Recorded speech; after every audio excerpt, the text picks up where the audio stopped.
விசுவாசியாமல் போனாலும் என்ன, அவர்களுடைய அவிசுவாசம் தேவனுடைய உண்மையை அவமாக்கும். இங்க தேவனுடைய உண்மை எது?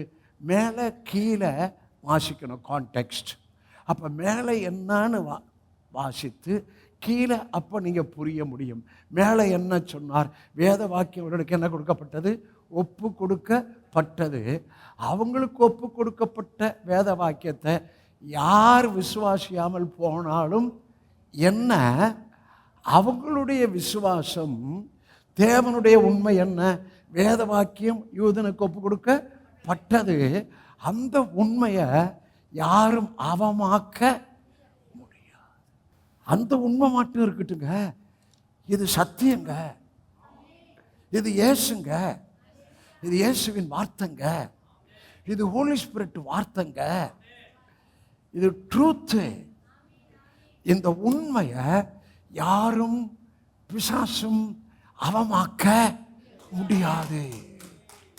இது உண்மை, இது சத்தியம், இது ஆவி, இது ஜீவன், இது பலன், இது பரிசுத்தம், இது மகிமை, இது ரட்சிப்பு, என் நல்ல எதிர்காலம், எனக்கு சடன்லி ஏற்படுகிற தேவனுடைய அற்புதமான சாட்சிகள், இது எல்லாம் வேதத்தில் இருக்கிறது.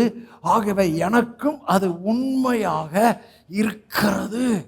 2 எழுத்து இருக்குங்க. ஒன்று கற்பனையில் எழுதப்பட்ட எழுத்து, மோசேயின் மூலம் எழுதப்பட்ட எழுத்து. அது கற்பலக உயிர் இல்லை. ஆகவே அந்த எழுத்துல உயிர் இல்லை. ஆனால் உங்களுக்கு எனக்கும் எழுத்தை கொடுக்கல, வார்த்தையை கொடுத்தார், இயேசுவை கொடுத்தார். அந்த வார்த்தை ஆவியா இருக்கு, அந்த வார்த்தை ஜீவனா இருக்கு.